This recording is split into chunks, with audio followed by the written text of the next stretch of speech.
విశ్వాసులు మాత్రమే ఎత్తబడెదరు. దేవునికి స్తోత్రం. విశ్వాసి అనే ఒక పదం, అదొక బిరుదు.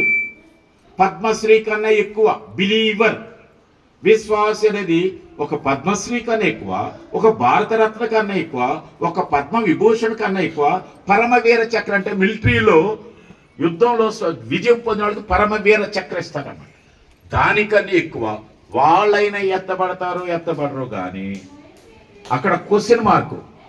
వాళ్ళ పేర్లు జీవ గ్రంథంలో ఉంటాయో ఉండవో. కానీ విశ్వాసి అని ఒక పదం. మరి అమ్మని పేరేం పేరు? వసంత. వసంత విశ్వాసి అని ఉందనుకో. ఇప్పుడు వసంత విశ్వాసి అని పదంలో వసంత పద్మశ్రీ కన్నా, వసంత పద్మ విభూషణ్ కన్నా, వసంత పరమవీర చక్ర కన్నా ఎక్కువ. అందరు చప్పట్లు కొడదాం ఒకసారి. వసంతని గారు, అయ్య గారు, రూబేన్ గారు, అలాగే మన దేవరాజపల్లిలో రవి గారు, అక్కడ మెతూషల్ గారు, ఇగో సాయంత్రం నన్ను ఆహ్వానించబోతున్నా జోసెఫ్ గారు, ఇలాగ అందరూ పేర్లు చెప్పలేదు అనుకోదు. మీ పేరు ప్రక్కన ముందు పాస్టర్ గారు కాదండి, రెవరెండ్ కాదు, బిషప్లు కాదు. ఎత్తబడని బిషప్లు ఉంటారు, రెవరెండ్లు, అది పక్కన తీసేయండి.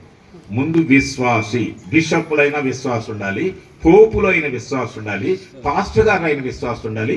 విశ్వాసి అనే పదం ఒక పద్మశ్రీ కంటే ఎక్కువ, ఒక భారతరత్న కంటే ఎక్కువ. దేవునికి స్తోత్రం.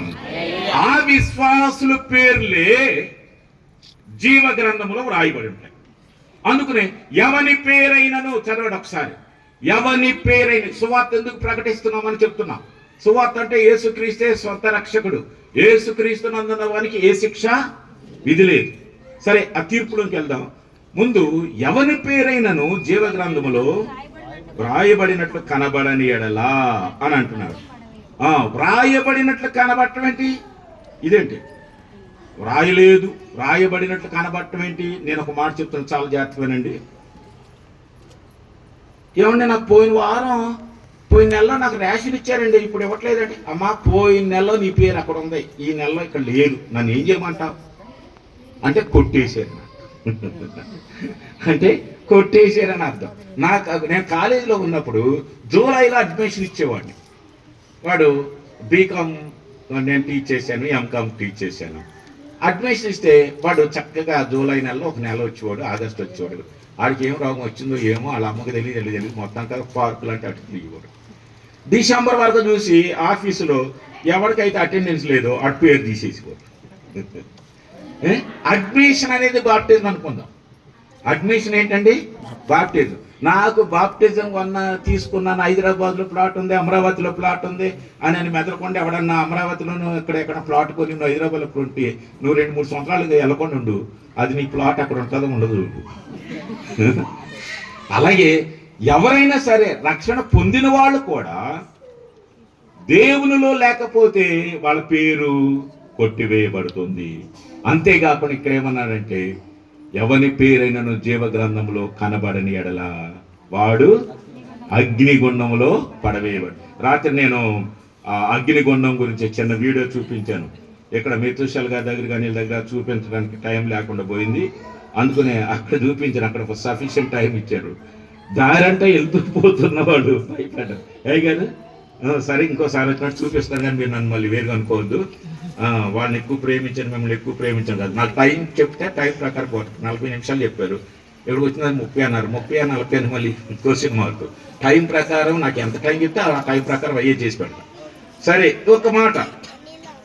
రక్షణ పొందని వాడిని ఫస్ట్ తీర్పు, దేవుని తీర్పులో ఫస్ట్ మహాధవళ సింహాసన తీర్పు అనమాట. ఇది 20వ అధ్యాయంలో 11వ వచనం చూడండి. 20వ అధ్యాయంలో 11వ వచనం. ధవళమైన మహాసింహాసనమును దాని యందు ఆసీనుడై ఉన్న ఒకరిని నేను చూచితిని.